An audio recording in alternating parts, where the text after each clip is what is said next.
Chegou a hora de conhecer as revelações de Deus para os nossos dias. Está no ar a advertência final. Saudamos a você com a graça e a paz do Senhor Jesus Cristo. Te dou as boas-vindas ao teu programa Advertência Final.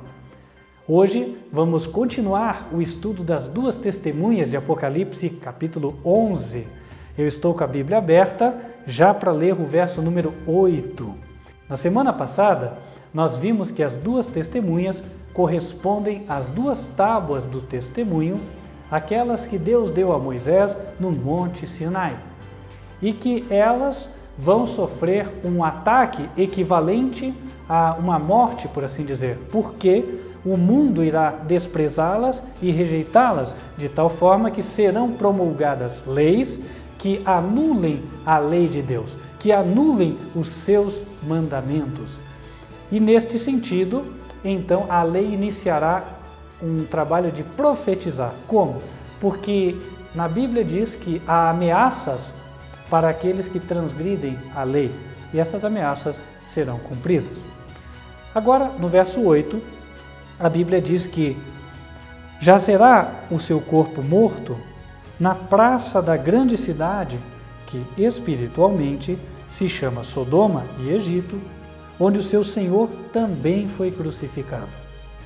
E os homens de vários povos e tribos e línguas e nações verão o seu corpo morto por 3 dias e meio e não permitirão que o seu corpo seja posto em sepulcros.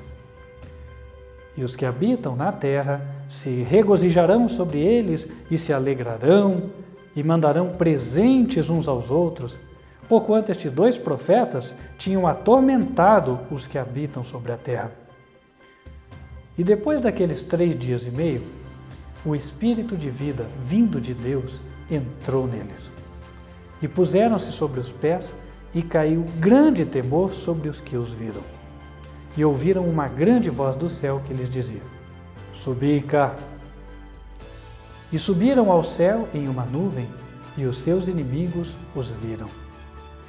E naquela mesma hora houve um grande terremoto, e caiu a 10ª parte da cidade, e no terremoto foram mortos 7.000 homens.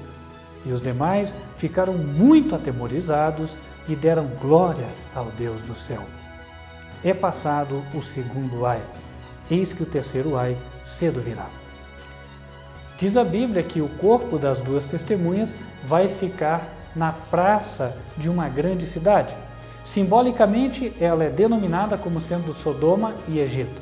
A interpretação não é literal, obviamente, porque a cidade de Sodoma nem existe mais. E Egito é um país, não é uma cidade. E também diz aqui onde o seu Senhor foi crucificado. Talvez alguém pensasse, então é Jerusalém.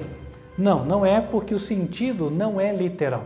O sentido do texto é simbólico, como já deu para perceber. A Bíblia, em Apocalipse 17, nos revela quem é a grande cidade simbólica. Acompanhe comigo. 17, verso 18. A mulher que viste é a grande cidade que reina sobre os reis da terra. No verso 5 do Apocalipse 17, é dito que esta mulher tem um nome. Na sua testa estava escrito o nome, Mistério, a Grande Babilônia, a Mãe. Mulher, para quem já nos acompanha de outros episódios, sabe o significado bíblico, ela significa igreja. Se você não sabe, leia em Efésios, capítulo 5, verso 25. Então, a igreja Babilônia, ela está num lugar que é chamado a Grande Cidade. Nós já estudamos Apocalipse 17. Esta igreja é a Igreja Católica e a sua sede é em Roma. Portanto, a grande cidade é Roma. E aqui nós vemos que as 2 testemunhas jazerão na praça da grande cidade. Ora, não é difícil entender isso, por quê? Se você tomar o Catecismo Católico na edição típica vaticana, aprovada por João Paulo II, você vai ver que ali é colocado um comparativo entre a lei do catecismo e a lei de Deus. E ali está que a lei de Deus apresenta os mandamentos conforme nós lemos na Bíblia, e a lei do catecismo apresenta mandamentos diferenciados. Especificamente, vemos a ausência do quarto mandamento na lei do catecismo. O quarto, onde fala, lembra-te do dia do sábado para o santificar. Portanto, dizer que as duas testemunhas jazem mortas na praça de Roma não é difícil de entender. Isso quer dizer, na praça de São Pedro, na sede do Vaticano, nós veremos que a lei de Deus foi anulada. E por que ali? Porque neste tempo, como já estudamos de outras profecias, o Vaticano terá poder sobre toda a terra. Você tem dúvidas? Eu posso te dizer pela profecia. Em Apocalipse 13, verso 7, é dito que este poder, esta organização, receberá poder sobre toda tribo e língua e nação. Espiritualmente, aquela praça se chamará Sodoma e Egito. Em que aspecto? Em ambos os casos, a Bíblia relata que houve uma rebelião extremamente ousada contra Deus.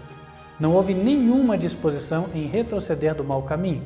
No caso de Sodoma, quando os anjos foram enviados para salvar a Ló, os homens queriam, inclusive, ter relações com os anjos. Quando os anjos feriram aqueles homens de cegueira, em lugar deles temerem a Deus e voltarem para suas casas, eles passaram a noite inteira buscando a porta e ainda tentando satisfazer o seu desejo profano. No Egito, nós vemos o caso de Faraó, quando Moisés, em nome de Deus, pediu-o que liberasse o povo para que fosse adorar a Deus, ele falou: não conheço o Senhor e não deixarei ir o povo de Israel. E o Senhor foi crucificado por quê? No coração de Cristo está o seu mandamento, a sua lei. Isso está em Salmos 40, verso 8. Se a lei for jogada por terra, o Senhor Jesus será crucificado mais uma vez, porque Jesus foi obediente.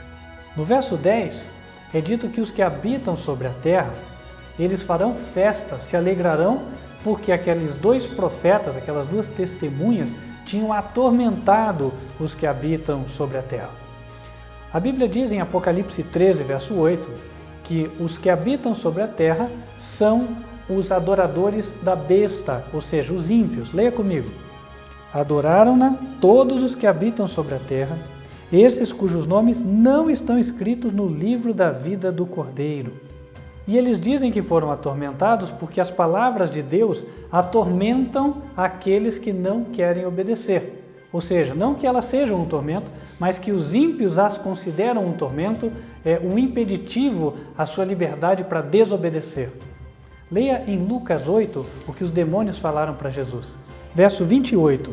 E quando o endemoniado viu a Jesus, prostrou-se diante dele, exclamando e dizendo com alta voz, agora palavras do demônio: que tenho eu contigo, Jesus, Filho do Deus Altíssimo?